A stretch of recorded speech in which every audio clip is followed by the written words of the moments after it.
चलो चलो सिंगोड़ी चलो। ग्राम सिंगोड़ी में लगातार 17 वर्ष से चला आ रहा साहिब बंदगी सत्यानाम पंत श्री हुजूर सुरती स्नेही नाम साहिब समाधि स्थल पर 5 दिवसीय विशाल भंडारा चलो चलो सिंगोड़ी चलो 15 मार्च से प्रारंभ हो गया है।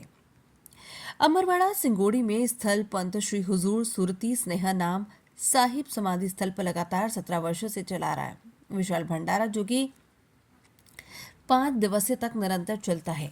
होली के दिन से विशाल भंडारा प्रारंभ हो जाता है, जो पंचमी के दिन समापन होता है। भंडारे में सिंगोड़ी ग्राम के आसपास के ग्रामीण क्षेत्र की भीड़ सतनाम साहिब बंदगी के जयकारे लगाकर सेवा एवं उनकी याचना करते हैं और अपनी सेवा प्रदान करते हैं।